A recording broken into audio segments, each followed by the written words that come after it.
New information. This flash flood warning has been updated.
How was I on mute that whole time, guys?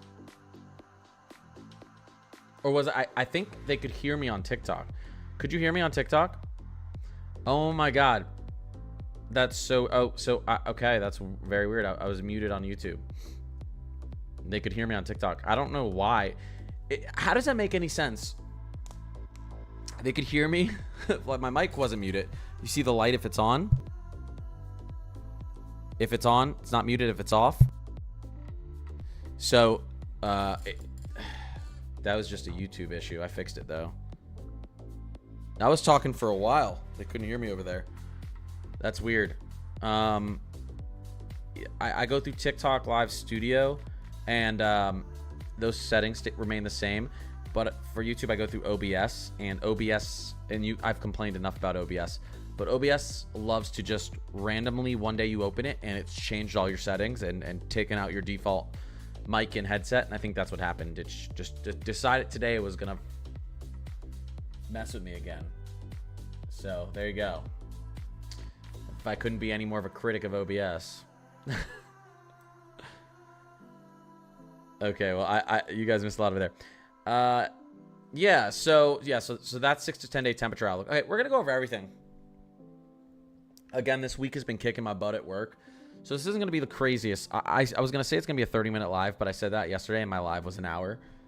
So, yeah, I wanted to get out a video today too, but I'll get out my video. I usually post a video every day. I didn't post a video the last 2 days, but I'll be back on my roll tomorrow. I'll continue to post. Just been swamped with work. I mean, staying up late, waking up early with my other job.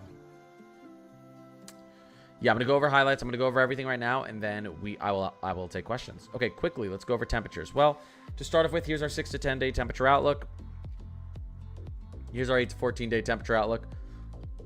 Warm in the center of the country and cooler along the coasts. You know. Again, typically, I would say it's about 9 out of 10 times a warm October signals a cold November and December, especially in a La Nina pattern. So I wouldn't worry at all if you're in the plains or out here and you're like, this is going to be such a hot fall and winter. If you'd actually want a warmer pattern this time of year for a colder pattern as we get a little further down into late fall and into winter. So, you know, we're waiting for that permanent polar jet collapse. We're getting cold waves of air here and there, but eventually it'll stick. Here we go quickly. Over the next week or two, we got some, like I said, hot air building up in the plains. It's going to push out east. We'll get a little bit of a break in the plains, a little bit of a cool down, then a warm up, then a cool down. But the east really overall just continues to see this cold air pushing out there. Here's where things get interesting, and here's why our outlook looks so warm, especially for the central U.S. in our 6 to 14 day temperature outlook. we could see some record heat early. Well, this wouldn't be... This upcoming Monday would be the Monday after. So this is like 10 days out, so this could change, but they're seeing a monster ridge here. Cool air in the east, cool air in the west, but a big, big, big... I can draw. What the heck? What is going on? How did it do that? But, oh my gosh, it changed everything. Weird. Here, let me get back. But yeah, seeing a big, big, big ridge. That's why our outlook looks so warm. I will say this, though. If we did take a look at our 500 millibar here, continuing to see signals of the polar jet wanting to collapse. But signals are good, but we got to actually see it happen. If you go to the end of our run here, this is a pretty significant trough. This could end up being a trough. At least on the euro, this looks like a trough that would actually, if we were to see, something set up like this, far out, but something set up like this, this would probably be a winter storm through the north central plains into the northern plains into the upper Midwest. And that would be actually be very close to Halloween. This would be very close to a Halloween blizzard. But this is the end of the Euro run, so we're not going to take that too much into account. But this just looking at the end of this run, I just found it interesting because that a trough digging in like this into the southwest, you're kind of breaking your connection here between your polar jet. So this would actually be a collapse that would dig a snowstorm up through the central plains and up to the upper Midwest. End of the run. Don't look too much into it, but we're expecting a collapse soon enough. Taking a wider look, and then don't worry, I'm going to get to your questions. We're going to go to northern hemisphere. Taking a wider look here, we go to our heights. I'm going to turn these down a little bit. Going into our heights, and we're going to our 500 millibar temperature anomalies. Continuing to see a pretty decent warm signal up over the Arctic. We're not really seeing a cold signal, but you can really see this is a potential powerful trough down here. Slash storm system for the end of October. Could this be our next? People in Minnesota always talk about the Halloween blizzard of, what was it, 92, 91, or 93? Halloween blizzard 93. This would be interesting. But that's at the end of the run, so we don't know if that's going to happen. The blocking up there is pretty interesting. Let me just go to North America. Let's see what the GFS sees at the end of this run real quick. On the 18Z. We're not actually looking. We want to look at this. We'll look at this. Same thing. And it does see some storm systems moving through up here at the end of the run. So trying to get a little bit of a dip into here. This would be a potential big negative NAO popping up here. So I think we're still on track for end of October. I would say when I think we'll really get a big, some big snow through. Maybe it's just the northern plains or upper Midwest. It'll be the second week of November by what I'm looking at. But hey, if the Euro's right, it could come as early as October 31st, November 1st. But I don't know. I think that might be a little bit early. Righty, couple more things I want to touch on. I already touched on this, but before I get to answering questions, taking a look at the Western Atlantic, latest GFS run. It sees a storm forming and moving out into the middle of nowhere. Our Google DeepMind FNV3 model does see a very strong hurricane forming in here, moving out into the middle of nowhere. But our GenCast model actually sees something heading towards Florida. So we need to watch this. As I said earlier, the Caribbean has no wind shear in it. That's good for tropical development. No dry air in it. That's good for tropical development. And it is extremely warm. Here's our surface temperature anomalies in the Western Atlantic, and look at that Caribbean. It is absolutely primed for a strong tropical cyclone. We just got to get a low pressure system and some convection into there, which is what the NHC thinks may happen. There you go. So let's watch this over the next 7 to 10 days. Could be a big nothing burger, but if we do get a low pressure pushing into the Caribbean with the conditions that are in the Caribbean right now, and I don't expect much wind shear to move back into it because we've entered a La Nina. The jet streams to the north. Pay attention down here if we do get a low pressure system moving into it the next 7 or 10 days. We're going to get a strong hurricane if it does. I can't promise you which direction it's going to move, but we'll get a strong hurricane out of it. It's too early right now. All right, temperatures that. Oh, last thing I want to cover really quickly before I take questions is the severe weather. Rufus 00Z would be great right now, but it's not fully loaded. So let's go to the Rufus 18Z. We got a big potential severe weather outbreak coming up. Can't confirm it's going to be a severe weather outbreak yet, but if you take a look, okay, there it is. If you take a look at the Rufus, that's a lot of supercells. That's a lot of supercells that the Rufus sees pushing through Dixie Alley.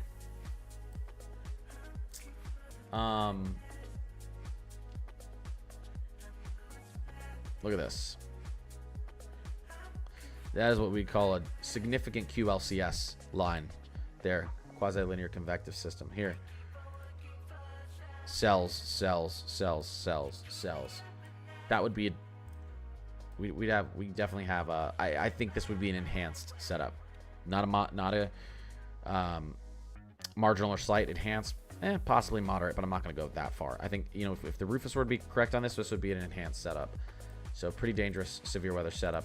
And this would actually potentially tail down into Texas as well. Dallas-Fort Worth could get involved. And then definitely Eastern Texas.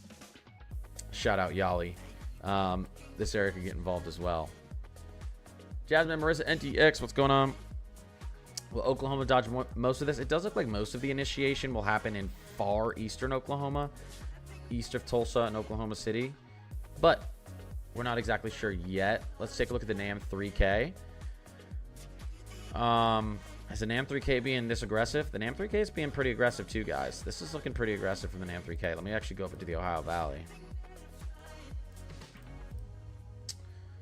The NAM 3K being pretty aggressive as well. Not as much supercell action, but it's being somewhat aggressive there. Let's look at our, I don't think it's going to go out far enough. I want to look at our M-Pass. Our M-Pass isn't going to go far enough out. M-Pass RN. Here we go. M-Pass. Rufus is being the most aggressive for sure. M-Pass sees some pretty bad stuff, but the Rufus is being the most aggressive. Let me take a quick look at the severe parameter breakdown for this. Let's look at our SIG tour. Can we see some... Does Rufus think we have some SIG tour here? It does. It does. It puts a decent amount of SIG tour down there in Arkansas, northern Louisiana, and portions of Texas. Let's grab a sounding real quick. I'm going to put out my next sounding training this weekend, guys. So in the training I just put out that's on my Discord and in TikTok and YouTube, I covered this, everything about this area. Well, in the video I'm going to put out this weekend, we're covering this area. And then next weekend, we're going to cover all of this. And then we're going to move on to Enzo, climatology, or whatever. Here's a sounding. Tor, almost a 2.0 effective layer SIG. Tor param. Possible hazard type, Tor.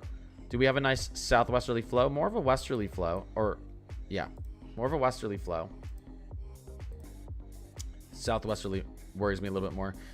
You're seeing a little bit of rotation potentially in the hodograph. 24 or 100 joules per kilogram of surface cape. The SRH is what concerns me because I do think we could have some strong vorticity along this line. So storm relative felicities, how violent is the rotation that's in the cell?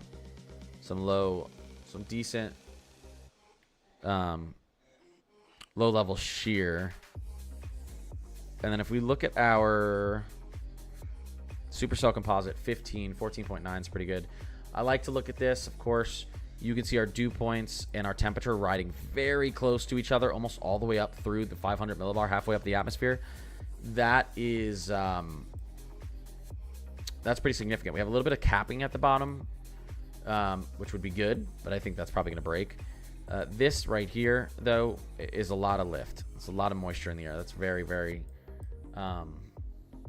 light air. So, yeah, the Rufus is pretty aggressive there. I do want to see, and this is the last thing I'll look at, with storm relative helicity. Let's just look at storm relative helicity here. Down near the surface.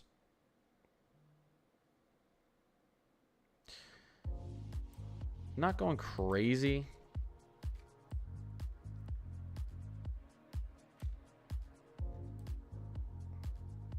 But there's enough there. Surface base Cape. Cape's still a little bit low. I would say East Texas, I would say Arkansas, Central Southern Arkansas, Northern Louisiana, and Eastern Texas, Northeastern Texas are my biggest concerns right now. But anyways, here we go. Here is our day 3 from the Storm Prediction Center. And I think we're going to go enhanced. Right now, to me, it looks like we would either get an enhanced. I think this is going to shift south. I think our slight may shift a little bit south, and we may get an enhanced farther to the south. We could get a split enhanced if the Rufus gets more aggressive and have an enhanced up to the north and to the south, but a little bit of time. All right, what's going on, guys?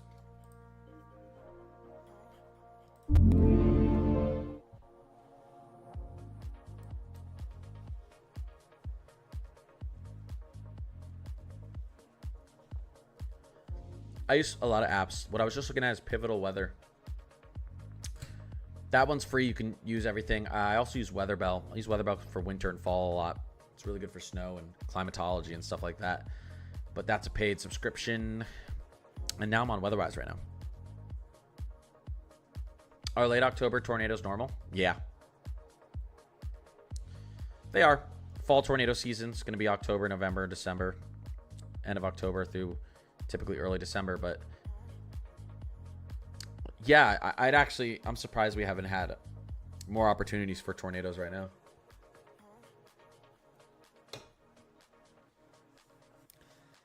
When you get a chance, could you perhaps ease my anxiety for St. Louis on the 18th?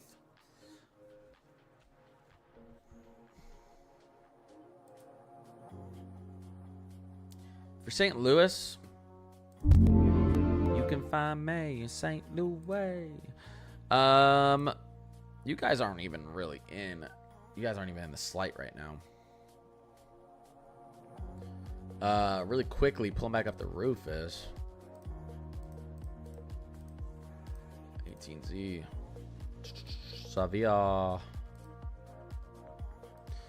Yeah, right now, I mean, the biggest concern, I'm not seeing any model runs right now or anything atmospherically that show that any of these global or short range models that are showing me that the atmosphere is going to be too unstable from central to northern Missouri. So right now you're looking, it's southern Missouri is looking a little bit more spicy. So is central to southern Illinois than the St. Louis region. So I would pay attention to updates, but I'm not overly concerned about St. Louis at this very moment. What's going on, B? Oh my God, I'm tired. Too much work. Oh, I might ask my wife to start working and I'll be a stay-at-home dad. Maybe I'll do that. What do you guys think? Should I become a stay-at-home dad?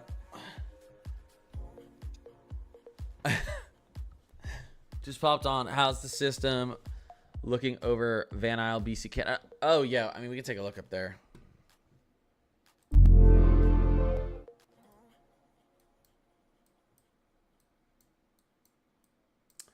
Let's take a look at this real quick. Why don't we?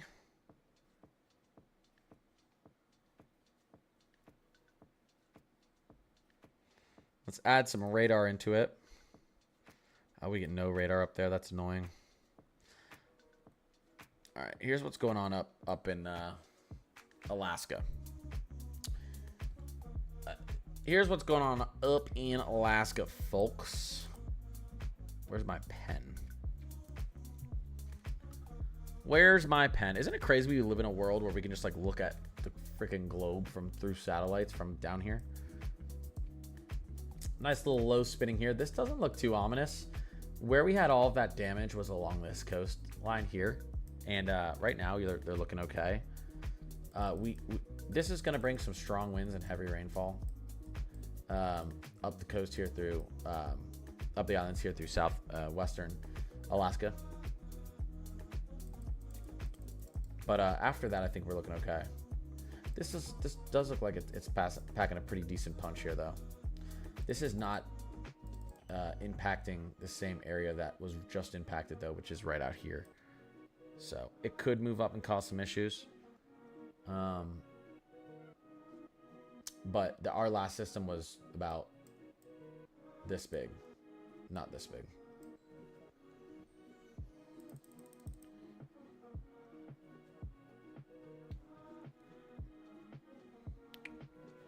How's the Pacific Northwest looking?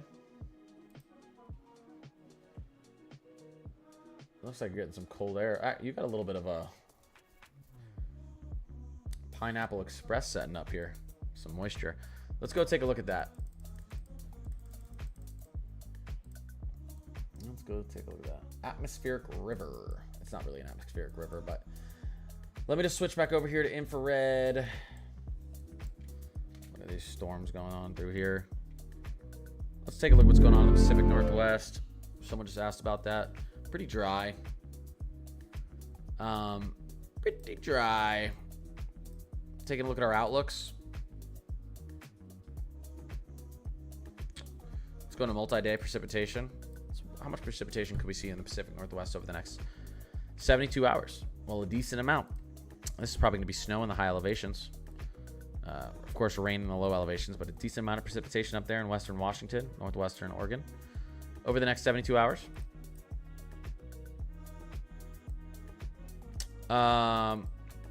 Push it on to 5 days, a little bit more.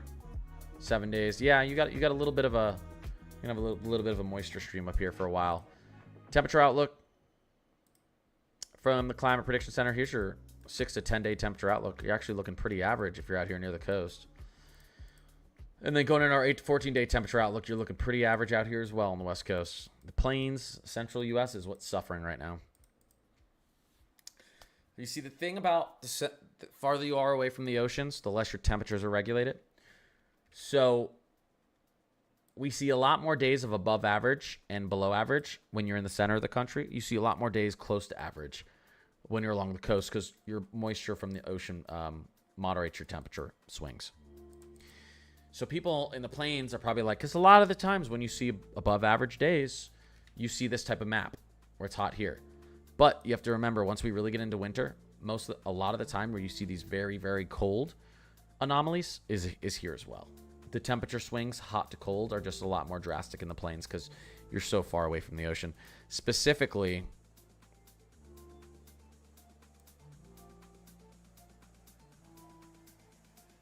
like this region right here, you have crazy temperature swings.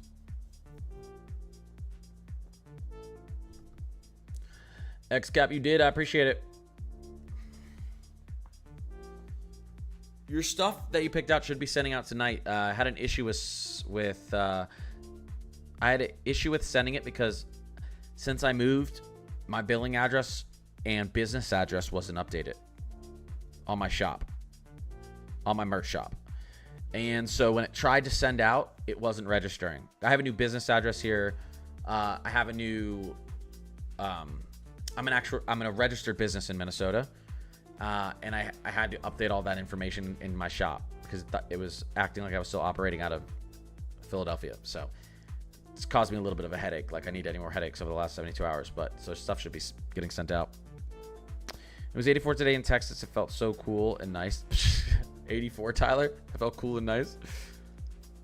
How's the snow totals changed? Any? We can take a look at that.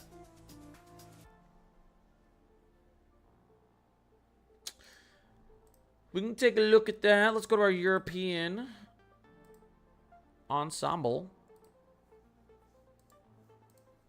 Actually, it's going to be weekly. Here is our 46-day snowfall outlook. Now, like I said, I expect a lot of this to begin. Oh, sorry. Let me just move it so you can see. I expect most of this to begin second week in November. So, like I said, I think if you were to look at a 30 or 20 to 30-day outlook, you'd see very little snow except for the Rockies. I think we're expecting some large snow system through here in November. So, but still being very aggressive. Still being very aggressive. If we go to the 32-day total, you see how there's, like, this is just an inch or two.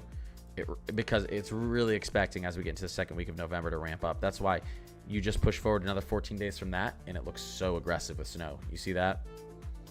It's still kind of expecting that timing. I mean, we can still look at our Canadian monthly seasonal temperatures. Still seeing a cold November there as we snap into November. Same with December and January. Warm October, September is always lead to cold starts. Not always, but most of the time lead to cold starts to winter. CFS.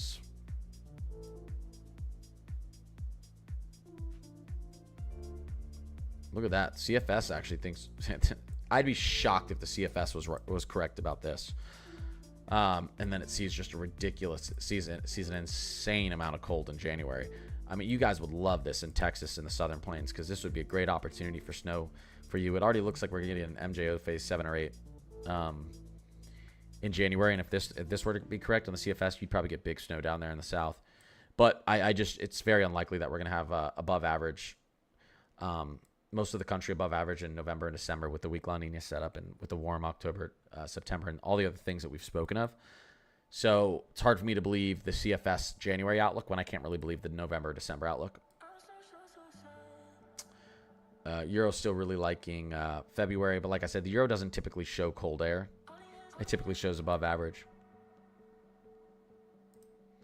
What's our latest Euro AI Euro model showing? Actually, I want to see something really quick here on the 12Z.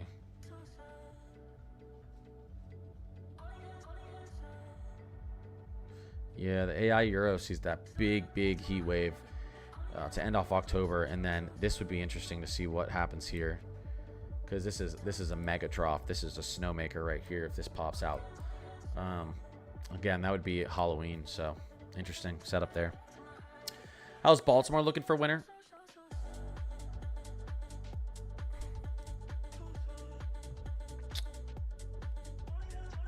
You know, a lot of times in weak La Ninas, right along the coast there, you're slightly above average, temperature-wise. But it's tough for me because Baltimore's interesting. I've gone back and forth on temperatures, on above average or below average temperature, coastal, New York City, down through here, down through DC, Baltimore, Philly. I do think we're going to end up having above average snow in that region, mainly because of our weird anomaly happening out here, warm NPO, and our weak La Nina pattern. So I do think 1 or 2 nor'easters is going to be on the table, and all it takes is 1 nor'easter to put everyone above their snow averages, because a nor'easter isn't a regular snowstorm. You typically you can get 2-3 or more feet out of a single nor'easter snowstorm, which basically slams everyone above their averages, snow averages for the winter. So snow-wise, I'm somewhat confident we're gonna see above average snow out here this winter. Temperature-wise, it's gonna be interesting because we typically are a little bit warmer along the coast here during a week La Nina. But again, I've talked about this negative NAO setup that I think we're gonna have for a decent stretch here in winter, and a negative NAO is always means colder, a lot more opportunity for cold weather up and down the coast here, cold weather that lingers, below average temperatures that linger. So I don't know. My confidence in the snow is higher than my confidence in the cold, actually, there. Is Western North Carolina going to get snow? The Southeast can struggle during weak La Ninas. But again, a nor'easter setup would put some decent snow up into the mountains. You're going to have probably at least one month where we're going to see some colder air down here into the Southeast. We've had some recent weak La Ninas that have actually seen very cold months down here in the Southeast specifically. So I think it's going to be kind of a winter battleground zone here, Western North Carolina. I wouldn't expect you to have a very warm and below average winter snow wise, but if I had to give you my best guess right here, it's a battleground zone. So it's kind of anyone's guess.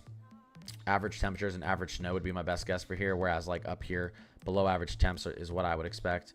You know, there's some areas where it's easier to call based on what we're looking at climate wise right now with our patterns, and there's some areas that it's much harder to call. So, but yeah, Western North Carolina is another one that's a little interesting there. I mean, that's not too far. I mean, you look at this region right here. It's kind of an interesting region with the weak La Nina. You don't get a lot of, you get pretty high confidence and warmth here in a weak La Nina, and then the areas right above that, I would actually have pretty high confidence and warmth in that region.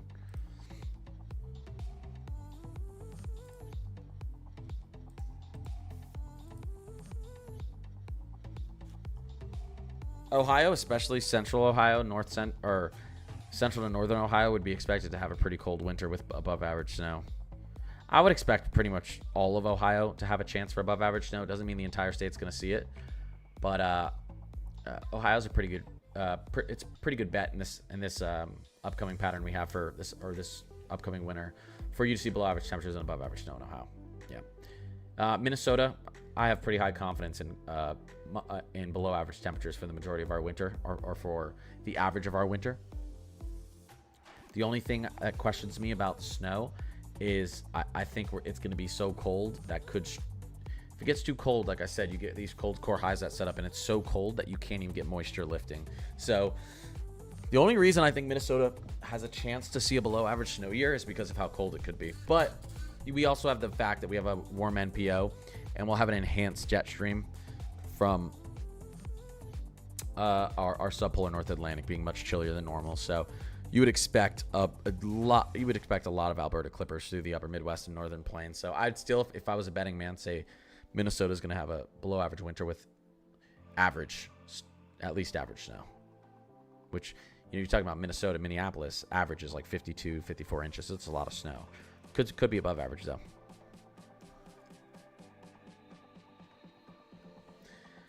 Of course I'm a Panthers fan. Why do you think I'm wearing it? I've been a Panthers fan my whole life. The Seattle area look favorable for snow this year.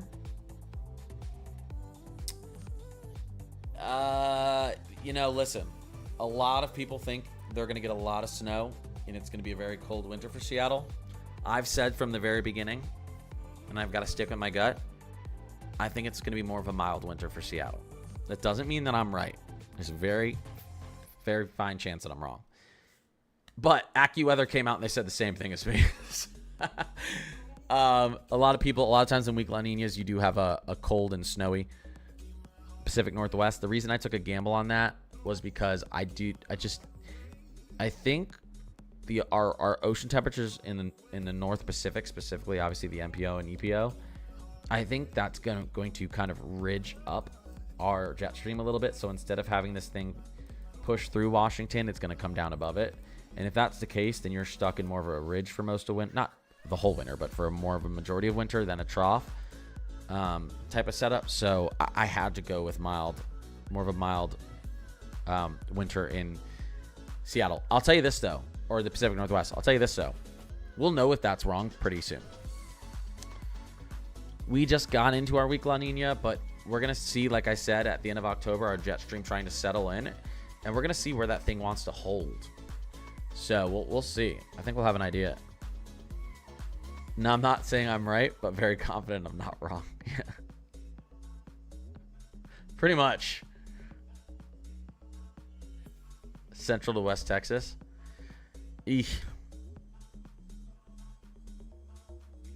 Listen, you could have a very cold and snowy winter, but typically with this setup, if you want a cold and snowy winter, especially in that region, Central to West Texas, you're going to want a El Nino, not a La Nina. Especially, weak La Ninas are nicer to Texas winter-wise than strong La Ninas are. If this was a moderate to strong La Nina, I'd say enjoy the warmth this winter. You're getting no snow, no cold. Weak La Ninas, they can be sometimes nice to the south. Weak La Ninas are that pattern that can actually give a lot of winter love to a lot of the states. A weak La Nina tends to be the overall chilliest and snowiest of, I would say, of the 7 Enzo cycles. Weak, moderate, strong El Nino, weak, moderate, strong La Nina, and Enzo neutral. I would say weak La Ninas are pretty nice to a lot of people in the States when it comes to winter-like weather. So even if you're in maybe a more mild region or expect it to be this winter down in the south, weak La Ninas typically will still try to send you a snowstorm or two to the south in some cold air. It's just how you can look back through the analogs. It's just true. We see overall the coldest anomalies countrywide in weak La Ninas. It's very common, much more common than other cycles, other Enzo phases. Catskills, I would expect to have some good snow this winter. I don't like saying expect, but what I mean by that is more often than not with this kind of setup that we have, the Catskills are favored to have above average snow this winter. Inner New England. is expected to, you can already see from this 46-day Euro outlook where it thinks we're going to have an early start to winter in inner New England here. That's not surprising at all with this setup. Indiana is another area that you'd expect to have at least below average temperatures this winter as a whole. Snow wise, it's going to be, we'll see. I definitely think if you're talking about northwestern Indiana, we're going to have some fantastic lake effect snow this year. Yeah, cold winter for sure. Snow. I wouldn't expect a drought of snow in Indiana this year. Average to slightly above average. Yeah, I have a winter prediction video out. I should really make another one, but it's just not going to be much different because I've kind of looking back and how things are setting up. I'm still agreeing with it. I binge watched you last year. Yeah, well, I appreciate that. I could use some binge watching this winter. Gemini Arch. Corgi. Yeah, I appreciate that. That's adorable. Shout out Arch. Nashville. Listen, Kentucky. Ohio Valley, Tennessee Valley, weak La Ninas tend to be very generous precipitation-wise. So all you need is some cold air there. This area in specific tends to see a lot of moisture over winter during a weak La Nina. Above average precipitation. So above average precipitation in winter, I'd say you have a better chance at a good snow year in that region. It's that region in particular. Inner New England does pretty good. Great Lake region does pretty good. And then you typically have the Northern Rockies that do well as well. The upper Midwest and Northern Plains are hit or miss. You're either very good or average. You're typically not that much below average in a weak La Nina, though.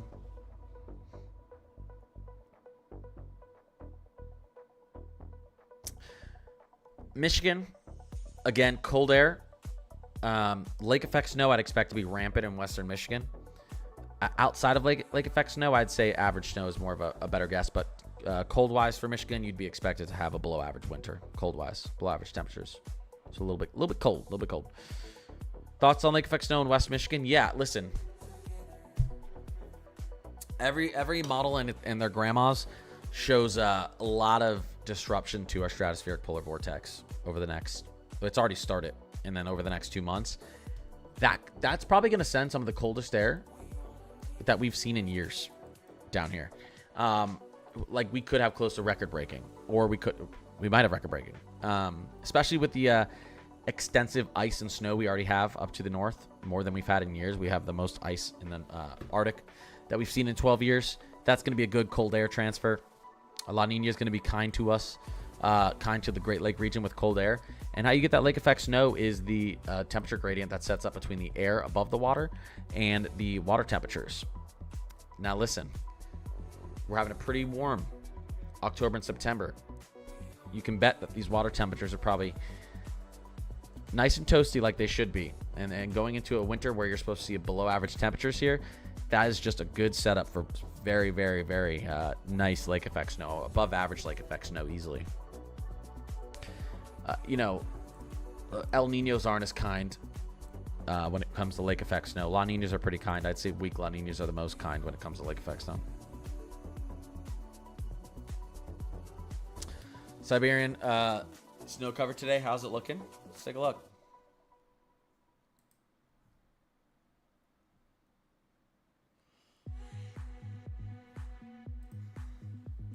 It's looking good. I mean, it's pretty compact at this point. There's not much to fill anymore here, so our ice is looking good as well. We've got that connected ice up here. At least it looks pretty close. So, this is still a lot better than we've seen in recent years. A lot better than we've seen in recent years. I mean, we go back to... Yeah, look, I mean, look at this ice. Look at this. Look where our ice was here last year. This is what I'm really looking at here. And there was a lot of breaks in the snow here.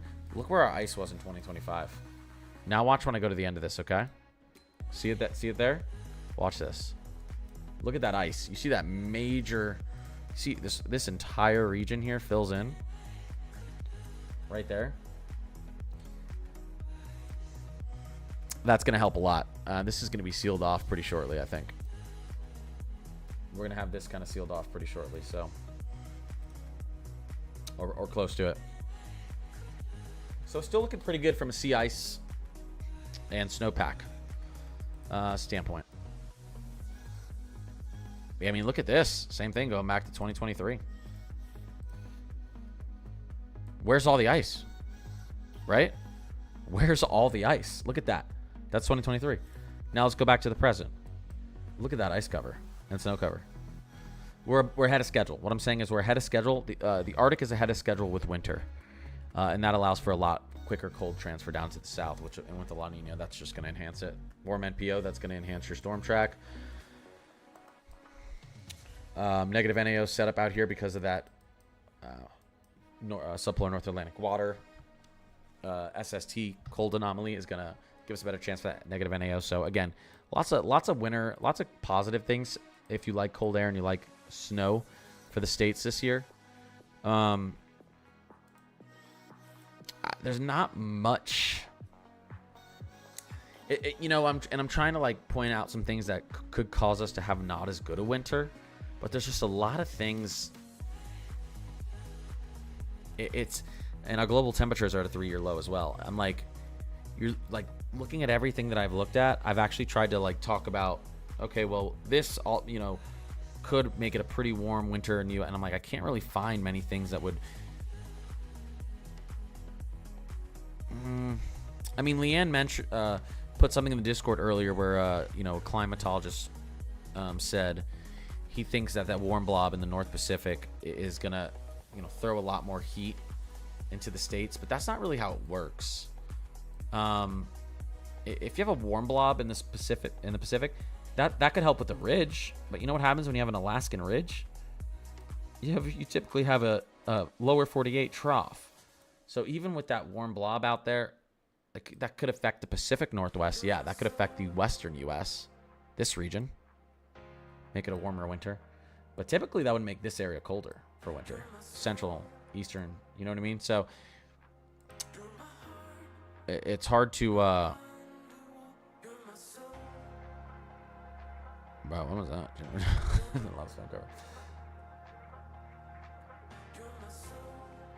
Yeah, I mean, it's just looking cold. I don't know what to tell you guys. I'm being honest with you.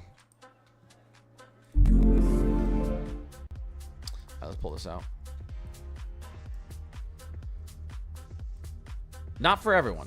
I think the West, Southwest, South Central could struggle. But we'll see. We'll see how that sets up. Anything in Chicago? Chicago would be expected to have a pretty below average winter, temperature-wise. Gemini, 15, I appreciate you. Ashley with the rose, I appreciate you. Going to this neutral Enzo and shifting QBO should help. Well, we're not expected to go into a neutral Enzo until after winter. We're not expecting to go into a neutral Enzo. I'll show you the latest Enzo forecast here.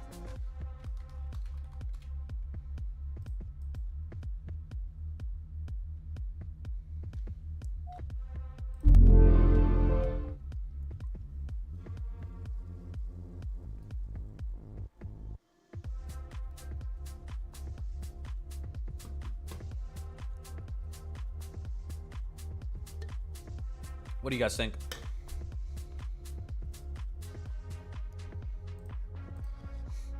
Climate Prediction Center thinks we have at least a 55%, maybe more. We're getting close to a 60%, 58% chance, close to a 60% chance of staying in a weak La Nina through December, January, February, our winter season.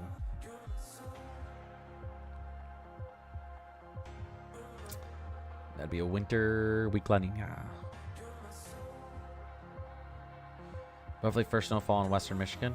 That could be, I would say, late second week of November. The place where the coldest waters in the equatorial Pacific with the La Nina is important too. Yeah. Yes, of course.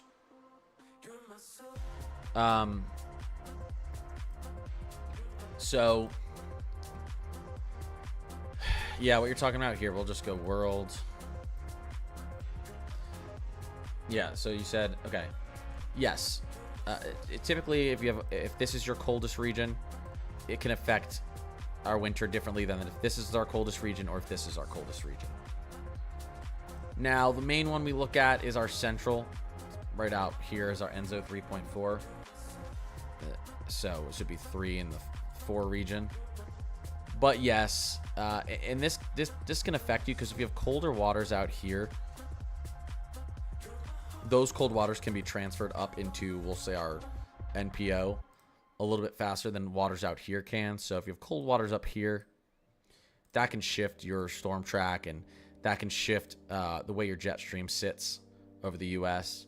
Whereas if you have your coldest temperatures out here and you're not going to get that push of cold water, because remember, waters out here in the Pacific are cycling and clockwise. So the longer it takes for your cold water to transfer up into this region, affecting that La Nina jet stream is gonna change how our jet stream is affected. So yes, you know, right now the coldest waters I would say are more in this central region. You see our anomalies from here to here. This would be our coldest anomalies here. I would say that's why I'd still expect a pretty decent Alaskan ridge with an active storm track, because we're not seeing our coldest anomalies out west in the equatorial Pacific.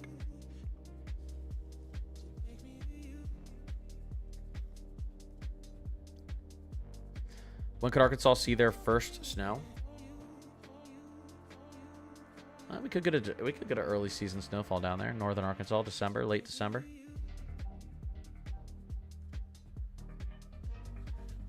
Who knows? If we do have this, it could be early. Listen, it could be early December if we really do get this really cold November, December that it looks like we're gonna have set up.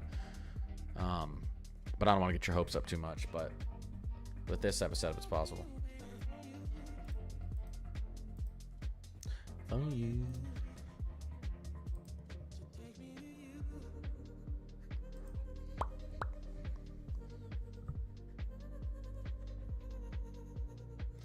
I thought they were saying neutral into January, February, and March. Listen, they change their minds all the time. But no, Climate Prediction Center is predicting a weak La Nina through winter, which would mean January, December, January, February. So that's what I've been saying since freaking months ago, and everyone kept telling me that we were going to be in neutral this winter, and I was like, I don't know what you're smoking, but I'd like to have some because it might take the edge off. I had people telling me, not even that. I had people saying we might shift into an El Nino this winter. I don't know, dude. I don't know what videos you guys are watching or what maps you're looking at. This to me has always been a weak La Nina winter since like April. Okay. It doesn't take a genius. Let me show you something. But I do think we'll go into. I do think we'll be transit. It is likely we'll go into a neutral though, like end of February, March. I do think we'll go right into that neutral. So I agree with that. I'm not like trolling or anything. I do agree with that. Listen, we shift back and forth, right? We've got weak La Nina, Enzo neutral, weak La Nina, Enzo neutral, weak El Nino, Enzo neutral. Wow, when was our last strong? When was our last strong La Nina? I'm looking at. Oh, this was a strong. Wow, we haven't had a strong La Nina in a while. Moderate, I mean. Sorry, not. This isn't even strong. This was a moderate La Nina. 2020 into 2021. When's the last time we had a strong? Oh, this was a strong El Nino. Oh my gosh. That was a strong. I didn't know that. That was a strong El Nino. 23 to 24. But when was our last? It's been a long time since we've had a strong La Nina. We don't even have one on this map here. We haven't had one since. We haven't had one in the last 12, 13 years. I didn't even realize that. Leanne Cantoria, when was our last strong La Nina? Canadians who like winter love strong La Ninas because those things crush them. Larry, Shastu, I appreciate you. Cat Lover, what's 2020, 2010, 2011? Okay. I was going to say, there's no strong La Nina showing up here. But yeah, you look at this type of map, and the odds of us floating back into an El Nino after going from an El Nino into a neutral, you think we're gonna go back into an El Nino? It's happened before, but it doesn't typically work like that. So La Nina was likely, and we just don't have enough time to push to a strong La Nina. It looked pretty obvious as we got into the beginning of this year that this was gonna be our setup. The Ankandori stunk. Yeah, I think he's right. I think it's 2010, 2011. Hey, but look at this. If you're in the South and, hey, it could end up being a good way. Listen, no one expected, like I said, a foot of snow along the Gulf last year. Sometimes weird things happen when we don't project it. Like I said, even though it's a science, it's a very hard science. It's predicting the future with current data sets. So look, this to me, hey, if we stay on track, and it would make sense, even if you go and look at what we just looked at, it would make sense that next winter could potentially, and I think would be favored to be an El Nino. El Ninos like putting snow down in the Carolinas. El Ninos like putting a lot of cold air in the South. El Ninos like putting snow in the South. They're pretty kind with cold air and snow down into the Southwest as well. So your time will be returning. I know it's been a while. It's been a while. We had that El Nino in 23-24, although I don't think we had much snow in the South. Even though that's your better chance, we actually had a decent amount in our Enzo neutral. Back into an El Nino next year would be nice for you guys.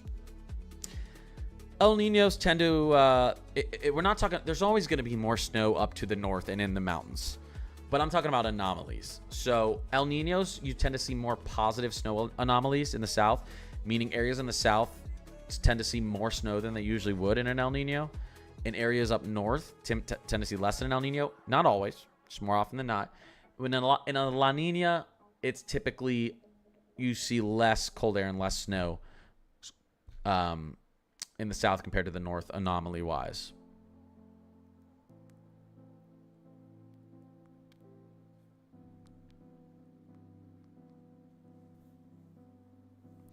When will Dallas-Fort Worth cool down? I do have to get off here soon because I've just been drained lately. I wasn't even gonna stream tonight again, and I'm like, I have to force myself to. But oof, what a long week at work, guys.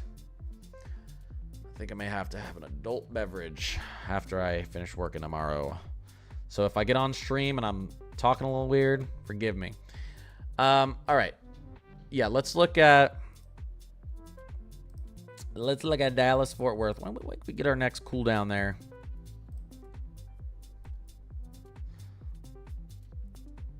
A nice little potential cool down right there as we get into Sunday. Not a major cool down. Averages to slightly below average. Dallas Fort Worth Sunday and a Monday. Not much. I would say Sunday. After that, might be a little bit. The plains are going, sitting in this ridge for a little bit again. You see the end of October seeing a pretty big cool down for the southern plains as well. Like I said, we're seeing on the GFS and Euros like a mega trough coming in around Halloween. Listen, I'm not going to believe 354, 364, 374 hours out.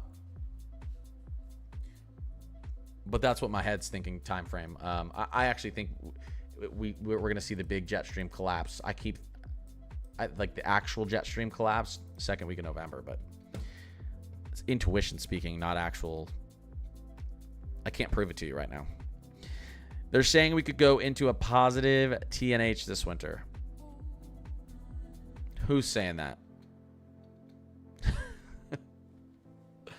Go and have a nice Halloween. We could.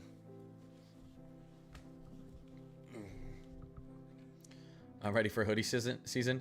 Yeah, it's been hoodie season up here in Minnesota. I think our feels like low this upcoming Wednesday right now is projected to be like 25 degrees. But we've been a little bit above average.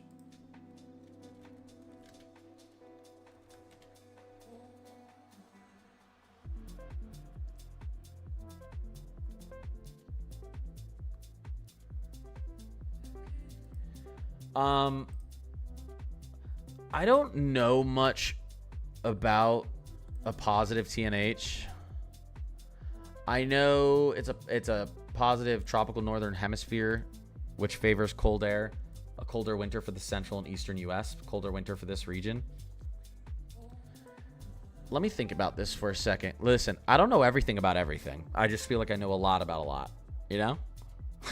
I don't know everything about everything, but I feel like I know a lot about a lot. And I'm very humble. Just kidding. I'm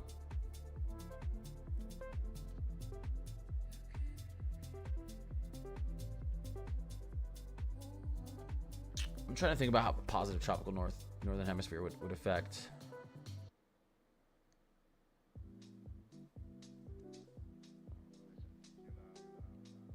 I'll get back to you on that. I mean, I understand what a positive TNH is, and I understand that typically signals a colder central and eastern U.S., so that's a good sign for us. But I can't break down why right now. That's actually something that I haven't looked too much into. You know, the Indian Ocean anomalies also affect U.S. temperatures. Climatology is very vast, and it's hard to sometimes put everything together because everything affects everything. You know what I mean? Do you chase my guy? If I didn't have kids, I would. Thought of snow this winter for southern Appalachia. It's going to be hit or miss. It's going to be a battleground. That's because with a weak La Nina, you're typically going to have a jet stream that's going to push up potentially just to the north or just over southern Appalachia. So you're going to struggle, I think, with sometimes being on the warm front and sometimes being on the cold front, back and forth in southern Appalachia. That's what you would expect with a setup like this. I expect a big nor'easter this winter, though, and nor'easters can actually drop a lot of snow up the Appalachias because as they're pulling in that cold air from the back, you get a lot of forcing up into the mountains there, and that Gulf water that is usually feeding nor'easter gets stuck in the mountains, and you actually get good snow. So you could have a big snow event up the Appalachians if we do get a nor'easter, which I think we'll have a pretty good chance of, one or two.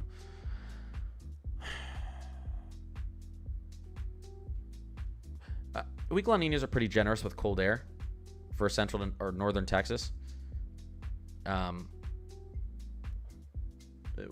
Snow-wise, it's going to be up in the air, but they're pretty good with cold air, so you could get some snow on the ground in Dallas this winter. I need to get off. I'm sorry I haven't put a video out in the last 2 days. Been busy, but I'm going to. Promise. I promise on Leanne Cantori's life that I'm putting a video out tomorrow. Don't worry, Leanne. I actually am, so nothing to worry about. I got you. I'm putting a video out tomorrow, and I'm gonna get you all the updates you want, and then I'm getting out that second training video on the sounding this weekend. So if you guys want to join the Discord, where we have awesome weather community, and we do free merch giveaways, and we have every single thing you need to know about weather, daily updates, SBC updates, CPC updates, space weather updates, earthquake, volcano updates, drought updates, everything is in there. Just add me on Discord, Connor's Climate Corner HQ. Just add me. I'll invite you. I'll make you part of the climate crew. You can see the whole thing. That's where I make all of my announcements when I'm going live and all the other stuff I'm doing.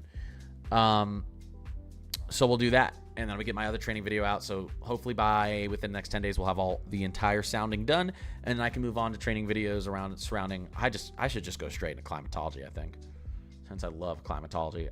Yeah, I want to get the sounding over with so I can do MJO and MJO teleconnection and Enzo videos. You guys are both so quick.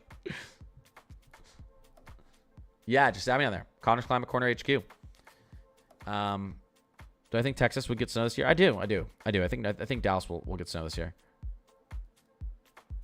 Minneapolis, Minnesota, I expect us to have a colder winter than normal and get average snow.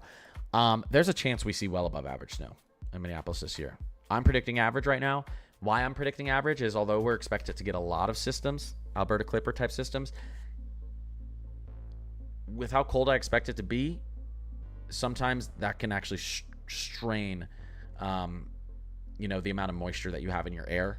So I think the only reason we might not see a ton of snow or a ton of above average snow in Minneapolis is because of how cold I expect it to get. How do I think the winter will be for Washington, D.C.? Again, it's going to be a battle of the temperatures above average and below average, but I do think we'll get a big La Nina there. So I do think D.C. is going to be above its totals. Or, a big nor'easter. Did I say big La Nina? Big nor'easter. We've got a setup that can put us in stick us in a negative NAO for a little bit, helping with storm tracks up the east. All right, everyone have a great night. TGIF almost. TGI almost F. I think that's how I should say it. And I'll see everyone tomorrow. Mods, you're awesome. I'm just ready for winter to get started, guys, because when winter gets started, I'll have like thousands of people in these streams, and that's usually when I'll stream for 5-6 hours at a time. I just said that quietly. My wife's gonna be like, "No, you're not." Oh, people need it. People need the news.